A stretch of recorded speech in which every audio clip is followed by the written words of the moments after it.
What's up, guys? So I've been cooking professionally for over 20 years now, and I've never, not once, actually smoked a whole brisket. I don't know why, partly because I love to cook from experience, and I've never experienced true Texas barbecue before, and I think that we need to fix that.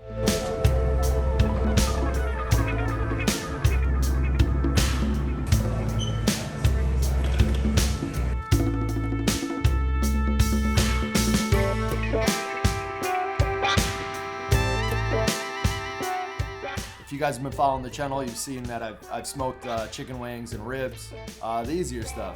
The other part is it's an extremely large cut of meat to smoke, and it takes a long time to do. Smoking large cuts of meat is generally out of my comfort zone. For those of you familiar with barbecue, you've probably heard of Aaron Franklin's famous restaurant in Austin, Texas. We're online. It hasn't moved much. And the line keeps forming behind us. By the time we actually sat down, it was about 12:30, but let me tell you guys, it was worth it. It was one of the best meals of my life.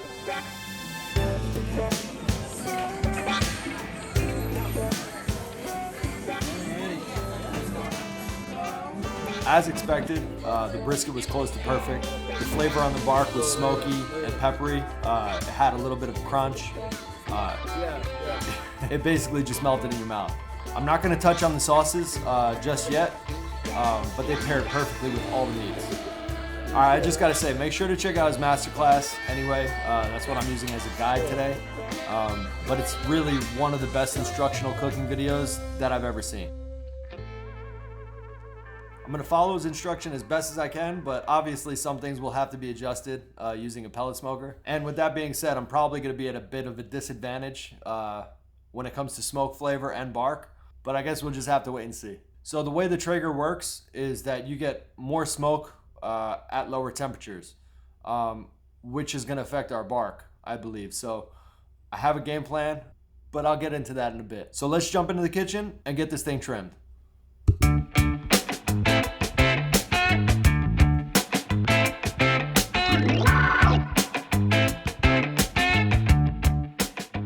It's good to start trimming with the meat really cold. So pop it in the freezer for about 10 minutes before you start. Otherwise the fat gets really soft and it's hard to work with. If you're not too familiar with grades of meat, the USDA goes by the amount of fat content to meat on a percentage scale. The lower the grade, like standard or select, has a less percentage of fat, which means less marbling inside the meat. And then you go all the way up to high choice, prime, and wagyu, and that gives you a higher fat percentage. That's where all the juiciness will come from in the final product. You kind of want to stay on the higher side with brisket because it's such a long cook. So today I went with prime.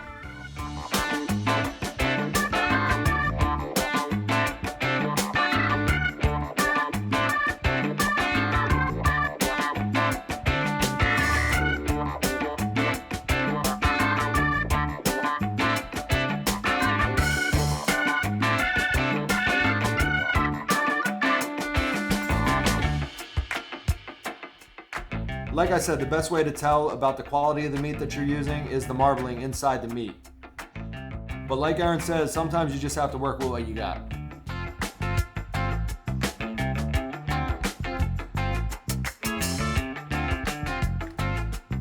So we want to try to leave about 1/4 of an inch of soft fat cap on the top of this thing. All in all, for my first go around, I think I did a pretty good job. Now we get to the flavor. For the rub, Aaron Franklin swears by just using salt and pepper for his briskets, and I love that philosophy, letting the beef flavor just really shine through. So I'm gonna try to stick really close to that concept, but I'm gonna add a little extra something for my first attempt. So this is what I did.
Alright, so for the first 3.5 hours or so of this cook, everything was going to plan. My 12-pound brisket was on time, on the smoker at 6:30, and I'm thinking to myself about an hour per pound for this cook. So by 11:30, the internal temp should be at 160 degrees and ready to be wrapped. But that's when it happened, the stall. Exactly what it sounds like. My internal temps were stuck at 140 degrees for about an hour, until I decided to crank up the heat on the smoker to 240 degrees to try to push past that, and luckily it worked. So by 1:30, I was approaching 160 degrees. Now finally, time to wrap. This right here is smoked beef tallow. I picked this trick up from a few different YouTube videos on brisket, and I figured since I had all that leftover fat, why not just put it in the smoker to render out. As expected, the bark is a little lighter than I wanted it to be at this point. The only thing I can think of is maybe cranking up the heat a couple hours earlier. I don't know. Any of you Traeger cooks out there have any advice for me at this point? I'm all ears. Shoot me some comments down below. I'll be happy to try it out next time.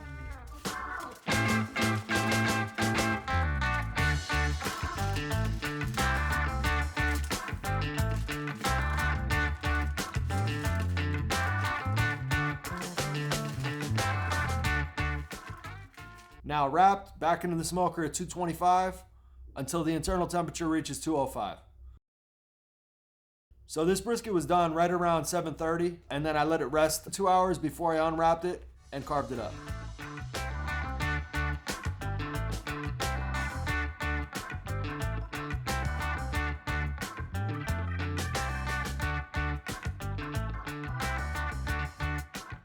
It was a long day, a little stressful, but all in all, I was definitely relieved that the meat was cooked perfectly.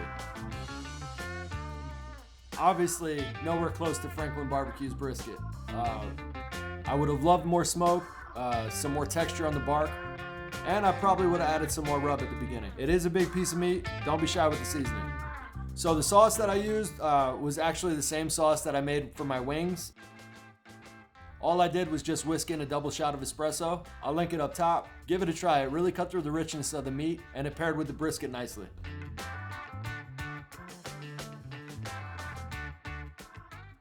So I'll definitely be smoking more brisket in the future. I look forward to hearing your guys' brisket experiences. Leave some comments down below. Give me a thumbs up, subscribe, and I'll see you guys next time. Peace.